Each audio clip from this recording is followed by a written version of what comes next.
नमस्कार, समीर कुमार। 18 जुलाई 2023 एक बड़ा दिन बना भारतीय राजनीति के लिए कि 2024 में होने वाले आगामी लोकसभा चुनाव में कैसे बिसात बिछाए जाएंगे और किस तरह से चुनाव लड़े जाएंगे। क्या वर्तमान मोदी सरकार अपने काम काज को लेकर के पब्लिक के बीच में जाएगी, इसका रिपोर्ट कार्ड एक तरह से कल आ गया है। जैसा कि हम लोग जानते हैं कि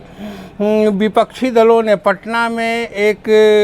महागठबंधन बनाना चाहा था और इसके लिए उन्होंने बैठक की। इस बैठक के बाद नरेंद्र मोदी सरकार कुछ बौखला गई विपक्षी एकजुटता देख करके, और इसके बाद इन्होंने ताबड़तोड़ जिस तरह से एनसीपी पे हमला किया और एनसीपी की एक धारा को तोड़ करके अपने में मिला लिया। और उसके बाद आनन फानन में 18 जुलाई को वो अपनी गठबंधन अपने कुनबा बढ़ाने के लिए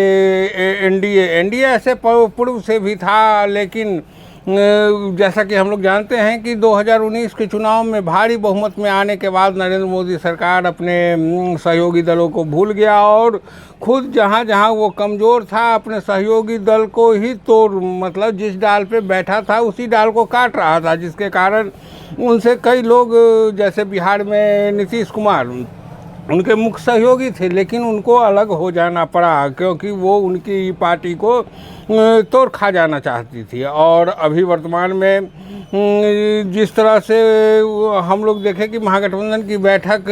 पटना के बाद बेंगलोर में आयोजित होने वाली थी,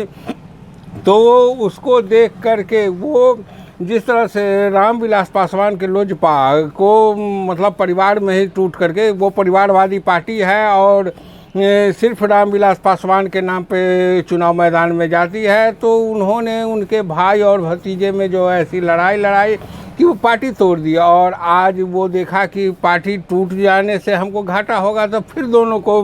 मिलाने का जो प्रयास किया है एनडीए में। और जीतन राम मांझी, मुकेश सहनी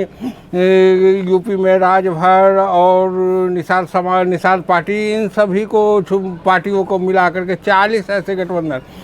जिस पर नरेंद्र मोदी खुद हमलावर थे, एनसीपी नेता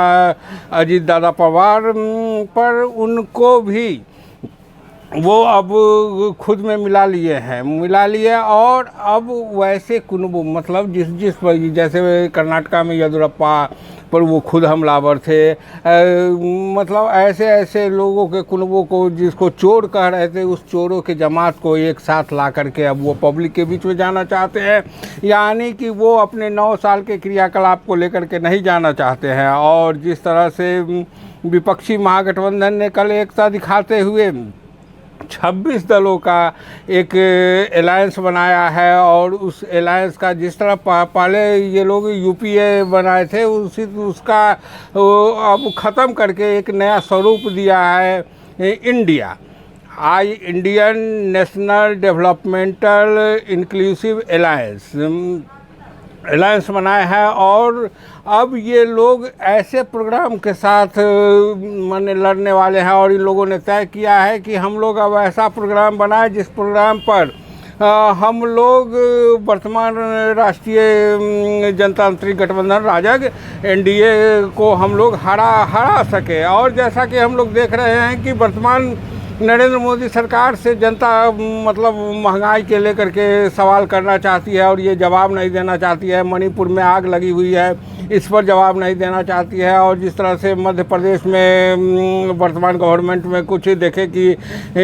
आदिवासी के मुंह पर पेशाब किया गया, इस पर सवाल करते हैं, इस पर मैंने पेशाब करने वाले के बचाव में है। और जिस तरह से यूपी में दलित बेटी की हत्या की गई और उसके मतलब हत्यारे के बचाव किया गया, और किसानों पर जो कार चलाया गया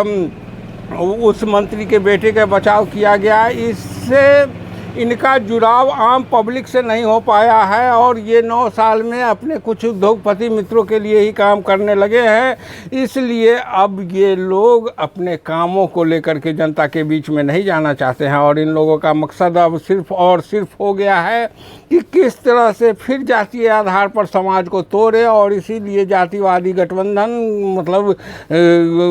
को लेकर के चुनाव में जाना चाहते हैं। जिस तरह से मुख्तार अब्बास नकवी और जिस तरह से अतीक अंसारी को जो मतलब यूपी में इनकाउंटर किया गया था और उसका श्रेय योगी गवर्नमेंट ले रही थी और योगी गवर्नमेंट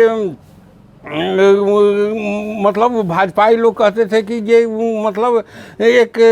मतलब आतंकियों पर हमला है, क्रिमिनल माइंडेड लोगों पे हमला है और आज उसी के बेटे के साथ गठबंधन करना पड़ रहा है। यानी कि इन लोगों का वैचारिक कोई मतलब गठबंधन मतलब वैचारिक कोई ज़मीर नहीं रह गया है और ये लोग अब किसी आधार पर चुनाव जीतना चाह रहे हैं। इसके लिए इन्होंने बनाई भी है, निषाद पार्टी बनाई है जो सन ऑफ मला, यानी कि वो बिहार का या इंडिया का बेटा नहीं कहता, सन ऑफ मला, ऐसे लोगों को मतलब लेकर के वो चुनाव जीतना चाहती है। और हम लोग अब देखना चाहते हैं कि समाज में किस तरह से लोग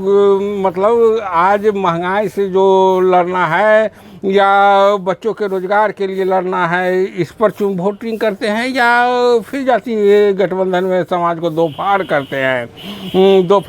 हैं। और ये एक दिलचस्प मतलब बिसात बिछाई गई है और इसका क्या प्रभाव पड़ता है हमारे समाज में, ये हम लोगों को आज देखना है कि इंडिया जीतेगा या एनडीए जीतेगा। और हमारा ख्याल है कि देश को महंगाई के मुद्दे पर, शिक्षा के मुद्दे पर, रोज़गार के मुद्दे पर चुनावी वोटिंग करना चाहिए, जिससे कि हम अपने भविष्य को मजबूत कर सकें। नहीं तो 2014 में जिस तरह से हमारे बच्चों को सपना दिखाया गया था रोज़गार की, मतलब अच्छे दिनों की सपना दिखाई गई थी कि पूछा जा रहा था मैंने 70 रुपये की पेट्रोल चाहिए कि 35 रुपये की, और आज 105 का बेच रहे हैं। 400 का गैस सिलेंडर मैंने 1200-1300 रुपये में बिक रहे हैं और हर एक खाने पीने की वस्तुएं मतलब दुगुनी तिगुनी चारगुनी दाम उछल गई है, जिससे कि जो कि हमारे समाज की कमाई नहीं बढ़ी है और जिससे हमारा समाज आज विकास के रेशियो में झुक रहा है। आज नेपाल जैसे पड़ोसी देश भी आंख दिखा रहे हैं। तो हम लोग यही कहेंगे कि लड़ेगा इंडिया तो जीतेगा इंडिया 2024 में। जय हिंद साथियों।